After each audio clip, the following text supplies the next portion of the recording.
Hai guys, sebelum lanjut nonton videonya, jangan lupa untuk klik tombol like and subscribe.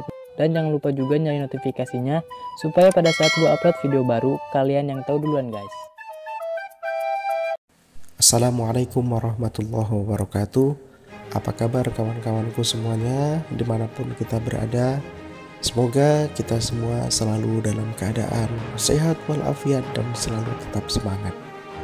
Oke, dalam video kali ini saya akan membagikan mengenai soal-soal seleksi PPK dan PPS tahun 2022 dalam persiapan pemilu tahun 2024. Tema yang akan kita angkat dalam video kali ini adalah mengenai pemilu dan perundang-undangan terkait pemilu dan pemilihan.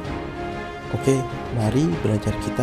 Dalam video ini kita mulai dengan melafazkan lafaz basmalah. Bismillahirrahmanirrahim. Soal yang pertama. PPK dibentuk untuk menyelenggarakan pemilu di tingkat kecamatan. Jumlah anggota PPK adalah sebanyak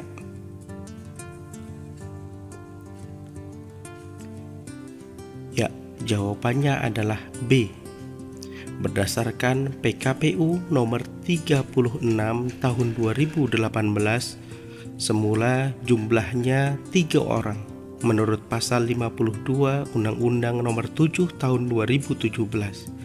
Namun melalui keputusan MK nomor 31/PUU strip 16 tahun 2018 dirubah dari 3 orang atau menjadi 5 orang setiap kecamatan. Soal berikutnya. Dalam melaksanakan pemutakhiran data pemilih, KPU Kabupaten Kota dibantu oleh jawabannya adalah KPU Kabupaten Kota dalam melaksanakan pemutakhiran data pemilih dibantu oleh Pantarlih, PPS, dan PPK. Ini berdasarkan pasal 204 Undang-Undang nomor 7 tahun 2017. Soal berikutnya. Data kependudukan yang disediakan oleh Menteri Dalam Negeri dikonsolidasi setiap jawabannya adalah C. 6 bulan. Dikonsolidasi oleh Menteri Dalam Negeri setiap 6 bulan sekali. Berdasarkan PKPU nomor 37 tahun 2018. Soal berikutnya. Yang dimaksud data kependudukan dalam pemilu adalah jawabannya adalah D, semuanya benar, yaitu berdasarkan PKPU nomor 37 tahun 2018. Yang dimaksud data kependudukan dalam pemilu adalah data agregat kependudukan per kecamatan atau biasa yang disingkat dengan DAK2, dan data penduduk potensial pemilih pemilu DP4, dan data kependudukan yang dikonsolidasi setiap 6 bulan disediakan oleh Menteri Dalam Negeri, dan data WNI yang tinggal di luar negeri yang disediakan oleh Menteri Luar Negeri. Soal berikutnya. Pencocokan dan penelitian atau coklit adalah kegiatan yang dilakukan oleh Pantarlih dalam pemutakhiran data pemilih yang dilakukan dengan cara jawabannya adalah C. Mendatangi pemilih secara langsung. Ini berdasarkan PKPU nomor 37 tahun 2018. Soal berikutnya. Laporan dana kampanye calon anggota DPD peserta pemilu yang meliputi penerimaan dan pengeluaran wajib disampaikan kepada kantor akuntan publik yang ditunjuk oleh KPU. Kantor akuntan publik menyampaikan hasil auditnya kepada? Ya, jawabannya adalah kantor akuntan publik menyampaikan hasil auditnya kepada KPU. Ini berdasarkan pasal 335 Undang-Undang Nomor 7 Tahun 2017. Soal berikutnya. Nomor urut pasangan calon, tanda gambar partai politik, dan calon anggota DPD ditetapkan dengan? Ya, semuanya ditetapkan dengan keputusan KPU berdasarkan pasal 343 Undang-Undang Nomor 7 Tahun 2017. Soal berikutnya. Pemungutan suara tahun 2019 dilakukan secara? Ya, jawabannya adalah dilakukan secara serentak berdasarkan pasal 347 Undang-Undang Nomor 7 Tahun 2017. Soal berikutnya. Pelaksanaan pemungutan suara dipimpin oleh? Ya, jawabannya adalah A. KPPS. Pelaksanaan pemungutan suara dipimpin oleh KPPS berdasarkan pasal 351 Undang-Undang Nomor 7 Tahun 2017.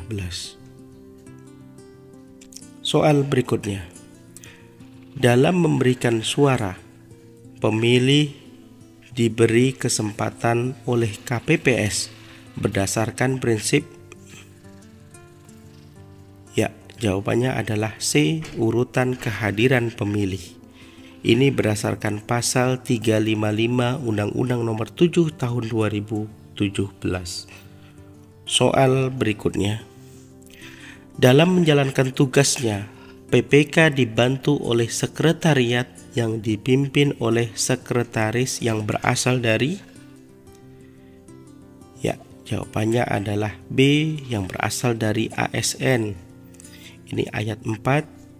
Berdasarkan ayat 4 pasal 7 PKPU nomor 38 tahun 2018. Soal berikutnya. Ketua PPK dalam pemilu dipilih oleh? Ya, jawabannya adalah B, dari dan oleh anggota.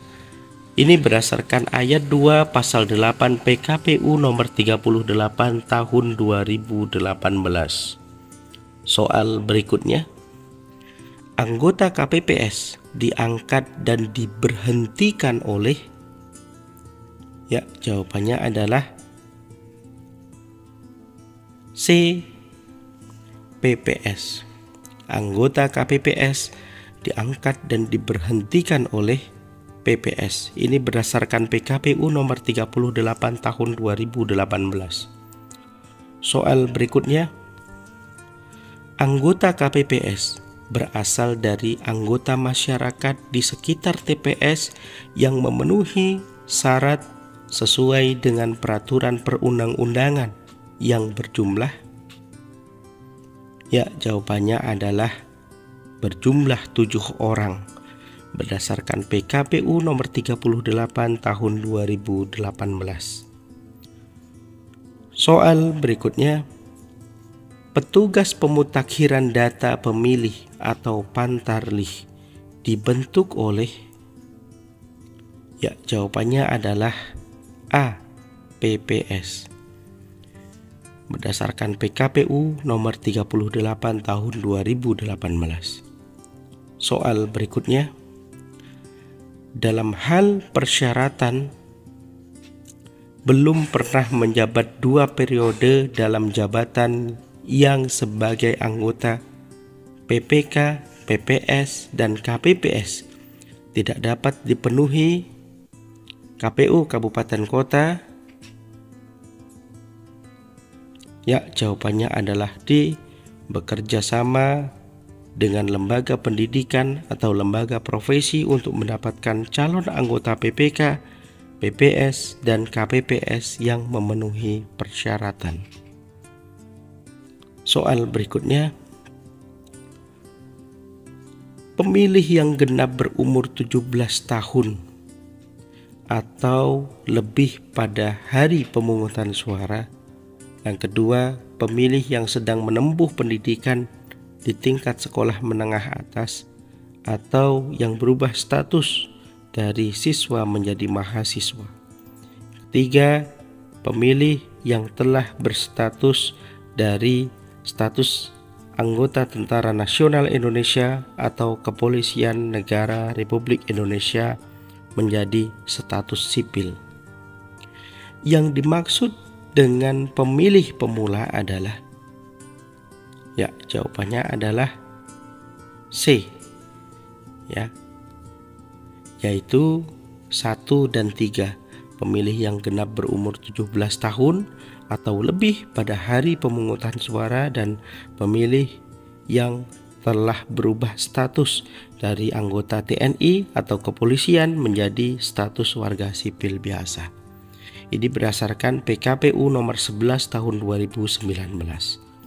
Soal berikutnya, jumlah kursi DPRD Kabupaten Kota dengan jumlah penduduk lebih dari 200.000 orang sampai dengan 300.000 orang memperoleh alokasi kursi sebesar,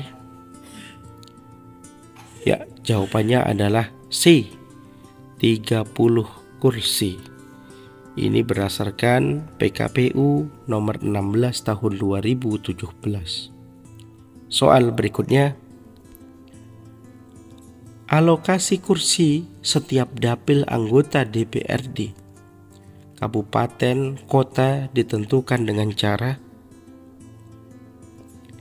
ya, jawabannya adalah D, membagi jumlah penduduk seluruh kecamatan atau bagian kecamatan yang telah menjadi sebuah dapil dengan BPPD.